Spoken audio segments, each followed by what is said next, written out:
Tumama ang gulong na yan sa hood ng isang kotse sa Dagupan City. Tumalbog pa ang gulong at tumama rin sa dalawang nakaparadang motorsiklo. Wala naman pong nasaktan sa insidente. Nagkayupi ang hood ng tinamaang kotse. Ang nakalas na gulong galing pala sa isang truck na may kargang bato at buhangin. Kinukuha pa ang pahayag ng driver ng truck. Ayon naman sa LGU, nakipag-areglo na ang may-ari ng truck sa mga naperwisyong motorista. Ito ang GMA Regional TV News. May init na balita sa Visayas at Mindanao, hatid ng GMA Regional TV. Nasawi ang isang lalaki matapos madaganan ng boulder o malaking bato sa Plaridel, Misamis Occidental.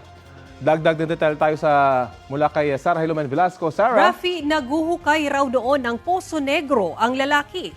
At ayon sa pulisya, kabilang sa mga nabungkal niya ang lupa sa ilalim ng malaking bato. Yan daw ang dahilan kung bakit gumulong ang bato sa butas kung saan naguhukay ang lalaki. Dead on the spot ang biktima dahil sa injury sa ulo, leeg at spine. Dagdag ng pulisya, aksidente ang nangyari at wala silang nakikitang senyales ng foul play. Pasintabi po sa mga kumakain, isang naagnas na bangkay ang natagpuan sa Bacolod City. Nadiskubre yan ng isang magtutubo sa isang bakanteng lote sa Barangay Mansilingan. Nakasuot ang bangkay ng itim na t-shirt at shorts at punong-puno ng putik sa katawan. Ayon sa pulisya, posibleng 3 hanggang 4 na linggo na mula nang mamatay ang tao. Nakalagak ngayon ang bangkay sa isang punerarya sa bayan ng Ibi, Magalona. Mahigit isang buwan bago ang Semana Santa, sinimulan na po ang paghahanda sa Parañaque Integrated Terminal Exchange sa posibleng dagsa ng mga pasahero. Kanina po ay itinuro ang cardiopulmonary resuscitation o CPR sa first responders gaya ng Philippine Coast Guard. Ituturo rin daw ito sa mga driver at konduktor ayon sa Special Action and Intelligence Committee for Transportation o SAICT. Base po sa pananaliksik ng Department of Transportation, 4 sa bawat 5 atake sa puso ay nangyayari po sa labas ng bahay. May mga ganitong insidente na rin daw sa pampublikong sasakyan gaya sa EDSA busway. Ang problema, isa sa bawat 5 tao lamang ang marunong mag-CPR. Bahagi po ang programa ng Oplan Biyaheng Ayos 2026 ng DOTR. Nai-refer na sa House Justice Committee ang 4 na impeachment complaints laban kay Vice President Sara Duterte. Sunod ng tatalakayan ng komite ang sufficiency in form and substance ng mga reklamo. Posibleng sa Lunes na yan, ayon kay ML Party List Representative Laila de Lima na nag-endorso sa 2 sa mga impeachment complaint. Ayon sa chairperson ng komite na si Representative Jervel Luistro, gagamitin nila ang parehong hakbang at parameters na ginamit sa impeachment process kay Pangulong Bongbong Marcos. Sa 4 na reklamong isinampa laban kay Vice President Duterte, kabilang sa mga nabanggit na impeachable offense ang paglustay umano niya ng confidential funds, pagbabanta umano sa buhay ng Pangulo, unang ginang at dating House Speaker, hindi umano pagdedeklara ng lahat ng ari-arian niya sa SALN at pagsusulong umano ng political destabilization at sedition. Dati na itinanggi ng bise ang mga paratang. Dati na rin sinabi ng kampo ni VP Duterte na sasagutin nila ang mga paratang sa prosesong naaangkop sa konstitusyon. Kasunod ng referral sa Justice Committee ng mga reklamo, in-effect na ang 1-year ban rule o bar rule o bawal munang paghain ng panibagong impeachment complaint laban sa bise.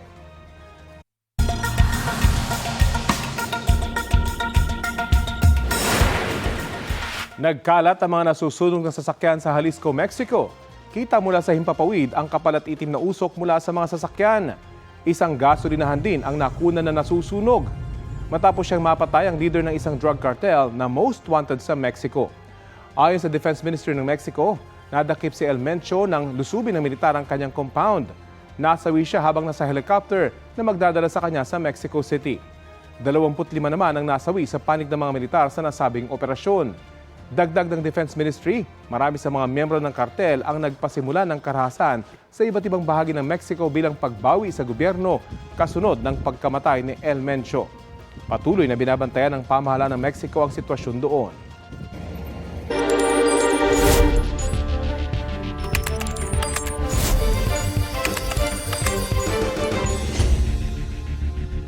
Pinuna ng mga Pilipinong abogado ni dating Pangulong Rodrigo Duterte ang mga ebidensya at pahayag ng ICC prosecution team at kampo ng mga biktima sa unang araw ng confirmation of charges hearing kahapon. Kamusta po naging yung mga observation doon sa prosecution? Wala, puro lang paulit-ulit lang yung mga nababasa nyo sa dyaryo. Walang bagong sinabi. Walang bago. So far as Attorney Botoyan is concerned, I have to say this in front of these people. It's very insulting to say that you have bloodthirsty Duterte clones. Ang tinutukoy ni Attorney Martin Delgra ay ang sinabi ng kampo ng mga biktima na maraming natatakot magsalita laban sa dating Pangulo dahil sangkot umano sa harassment at pananakot ang mga anyay mini Duterte o Duterte clones. Sabi ng isa pang Pilipinong abogado ni Duterte na si Attorney Alfredo Lim Jr., tatapusin niya ang confirmation of charges hearing para tumulong sa kaso ng dating Pangulo. Nasa The Hague, Netherlands din si dating Executive Secretary Salvador Medialdea at dating BIR Commissioner Cesar Dulay bilang bahagi ng Filipino legal team sa ICC ni dating Pangulong Duterte. Magkakasamang pinunood ng mga kaanak ng ilang biktima ng tinaguriang extrajudicial killings ang unang araw ng confirmation of charges hearing sa kasong crimes against humanity ni dating Pangulong Rodrigo Duterte. Narito po ang aking report.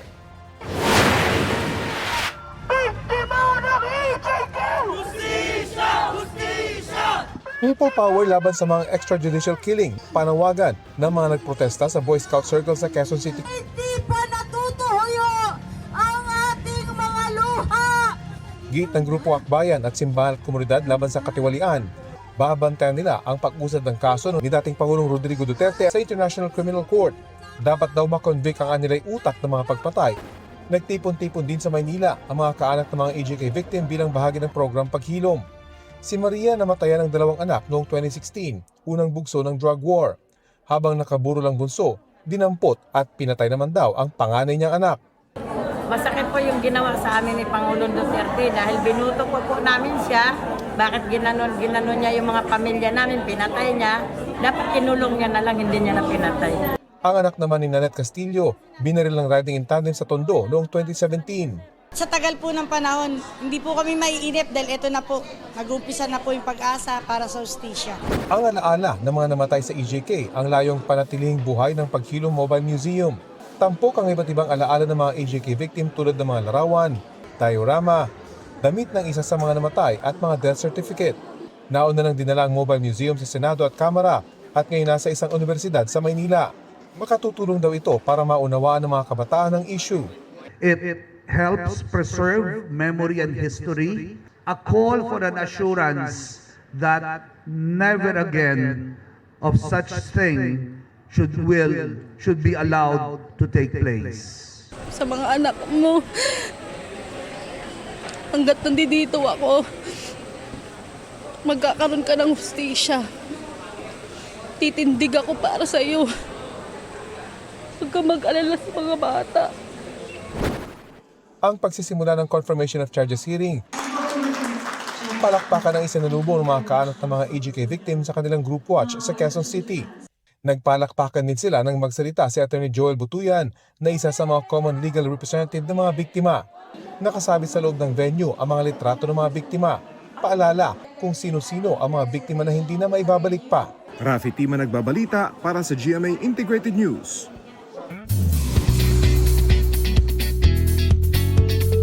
Nag-celebrate ang kanyang 21st birthday si star of the new gen at Never Say Die star Jillian Ward.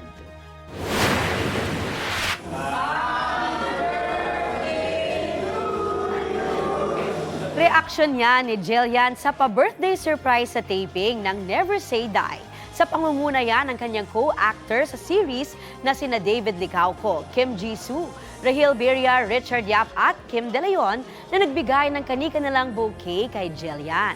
Warm hugs at greetings din ang natanggap ni Jillian mula naman sa production and staff.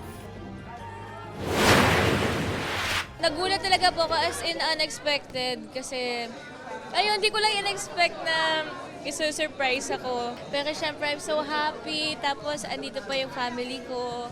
So, I'm very, very happy. I pray na maging peaceful lang ang buhay at personally naman makapagbigay pa ako ng maraming happiness. Nagbigay ng ilang payo ang isang US immigration lawyer sa mga Pilipino sa Amerika sa gitna ng sunod-sunod na paghuhuli ng Immigration and Customs Enforcement o ICE sa illegal immigrants. Paalala ni Attorney Michael Garfinkel, huwag basta-basta pagbuksan ng pinto ang ICE agents. Tiyakin muna na ang bitbit nilang dokumento ay judicial warrant o yung nanggaling sa korte. May karapatan po kayong magsalita o huwag magsalita at makausap agad ang inyong abogado. Payo rin ni Attorney Garfinkel na huwag tumakas. Sumunod muna sa utos ng ICE agents at ipaglaban ang inyong mga karapatan sa korte. Maging magalang din daw sa ICE agents at huwag silang komprontahin. Tiyakin din na laging bitbit ang inyong pasaporte, visa at iba pang dokumentong magpapatunay sa tagal ng inyong pananatili sa Amerika. Mainam din na maghanda na bago pa man silipin ng ICE ang inyong immigration records.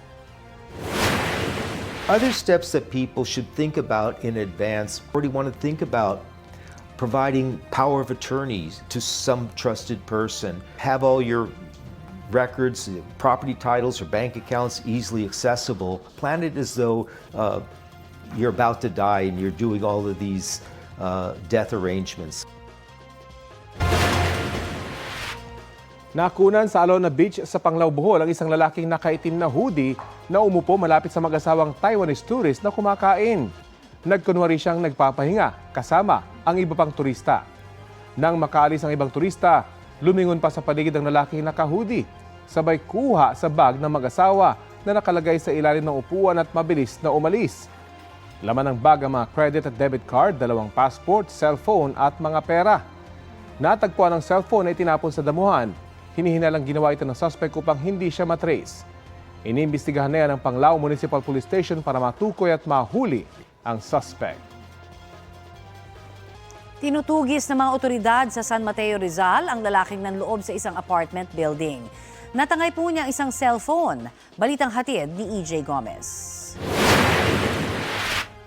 Sa kuha ng CCTV sa isang apartment building sa Barangay Ampid 1, San Mateo, Rizal, pasado alas 5 ng madaling araw nitong linggo, kita ang isang nakasombrero at nakashorts na lalaking naglalakad. Lumingon-lingon siya sa pinasukang gate at saka sa dumiretso ng lakad paakyat. Sa second floor, naglakad ang lalaki, sumilip sa bintana at tinangkang buksan ang gate sa dulo. Nang hindi niya ito nabuksan, umalis ang lalaki at umakyat sa third floor ng apartment building. Nagmasid-masid ang lalaki na nakasuot na asul na long sleeves at itim na sling bag. Saka umalis at bumaba. Pagbalik niya sa first floor, kita ang lalaking tila may inaabot sa bintana ng isang bahay. Sa isa pang kuha ng CCTV, binuksan niya ang sliding window ng bahay bago tuluyang lumabas ng gate. Ang lalaki, natangay na raw noon ang isang cellphone mula sa bahay. Ayon sa isa sa mga nakatira sa bahay na si Angelica, umaga na nang malaman nilang ninakawan sila. Hindi po kasi nag-alarm yung cellphone ng asawa ko. So nagising na siya ng kusa, hinanap niya yung cellphone niya sa may bandang ulo na niya sa may unan. Nalughog namin yung higaan, yung mga unan, wala talaga. Tiningnan nila ang mga kuha ng CCTV at doon nalaman na pinasok na pala ang kanilang apartment building. Dahan-dahan lang po niya binubuksan tong screen hanggang sa inaabot niya na po yun. Siguro po mga 2 minuto lang po yun na nakuha niya po kaagad yung cellphone. Nagtry pa nga po siya dito buksan yung doorknob pero si lock po di niya na ma-open. Nasa 15,000 piso raw ang halaga ng ninakaw na cellphone. Na-i-report na raw sa barangay ang insidente. Ayon sa mga tanod, hindi residente ng Ampid 1 ang salarin. Yun po dahil talaga po, ma'am. First time ko lang nakita ang mukha na yan, ma'am. Pinakatan po yung itsura niya. Katunayan, mayroon po kami nakapaskil pa dyan, ibang barangay. Patuloy ang pagtunto ng mga otoridad sa salarin. EJ Gomez, nagbabalita para sa GMA Integrated News.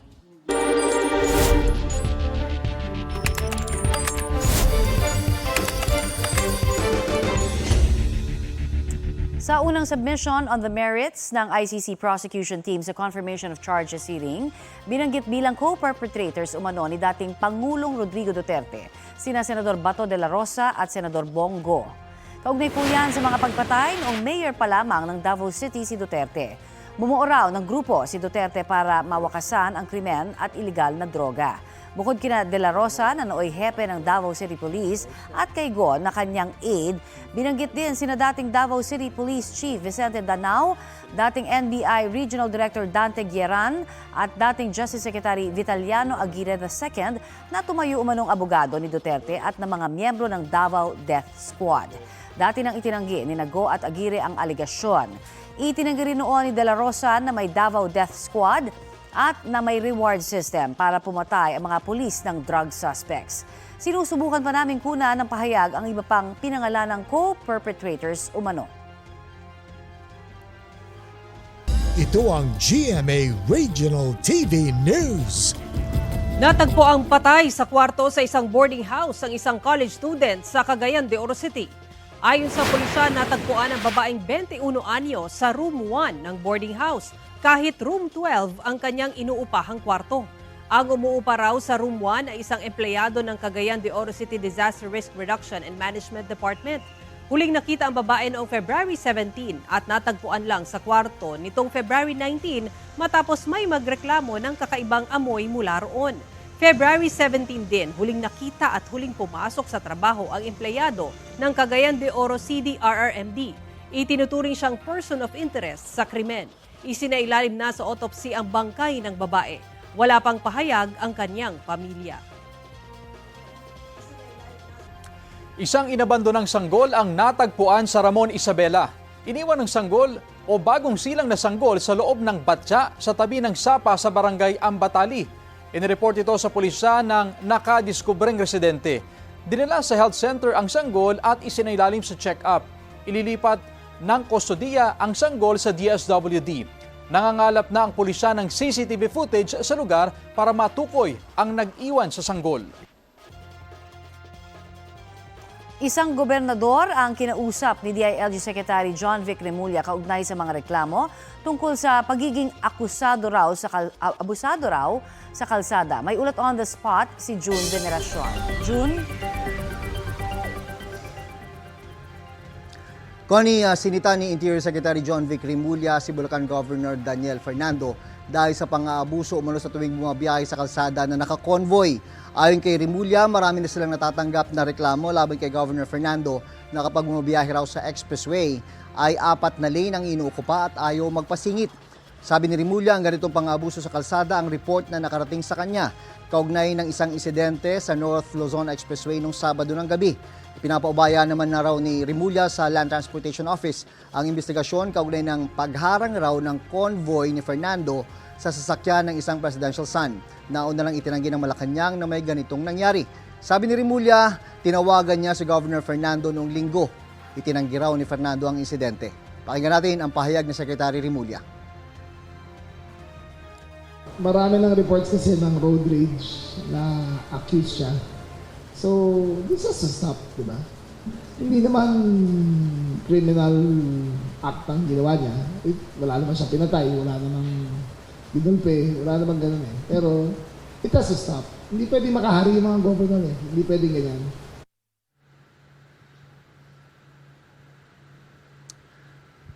Sinusubukan pa nating makuha ang panig ni Governor Daniel Fernando kaugnay ng mga paratang sa kanya ni Secretary John Vic Remulla. Balik Sir Connie. Maraming salamat, June Veneracion. Captured ang fanboy moment ng anak ni Ding Dong Dantes at Marian Rivera na si Sixto sa isa sa mga favorite niyang Michael.